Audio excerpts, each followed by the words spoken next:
বন্ধুরা, আজকে আমার বাগানে কিছু পাতা কুড়িয়ে নিয়ে আমি দেখো একটা সুন্দর সিনারি বানালাম। এটা বাচ্চাদের খুবই ভালো লাগবে। আমার গাছে কিছু কাঁঠাল পাতা যেমন নিয়ে এসেছি, দেখো কাঁঠাল পাতাটা প্রথমে হাফ করে নিলাম, করে নিয়ে একটা পাহাড় করলাম, ছোট্ট মতো পাহাড়ের উপরে বা গাছ বসাচ্ছি। ছোট ছোট কাঁঠাল পাতাগুলো আমি গাছ করে দিচ্ছি। দেখো কত সুন্দর গাছগুলোকে সারিভাবে বসিয়ে দিচ্ছি একটা একটা করে। তারপরে এদের একটা জবা পাতা নিয়ে বসাচ্ছি, এই জবা পাতা। আর কাঁঠাল পাতাগুলো পেকে গেছে, দিয়ে এত সুন্দর অরেঞ্জ কালার হয়েছে, এটা দিয়ে একটা সূর্য বানিয়ে নিলাম, সূর্য বসাচ্ছি।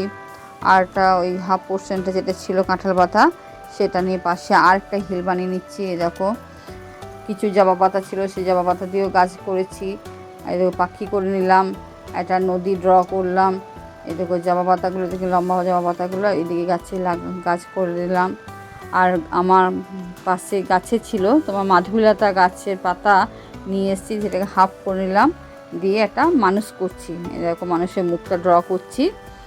এই দেখো মানুষের মুখটা ড্র করলাম। এবার মানুষটা যেহেতু শীতের জায়গা, মাথায় টুপি পরে আছে, জ্যাকেট পরে আছে, আর নিচে ওটা করে দিচ্ছি। নিচেও একটা আমি পাতা কেটেই বানিয়ে দিচ্ছি স্কার্ট। হাতটা জড়ো করে আছে, সূর্যের দিকে তাকিয়ে রয়েছে, প্রণাম করছে। এই নদীর জলটা একটু করে দিলাম সুন্দর করে। দেখো কত সুন্দর দেখতে লাগে।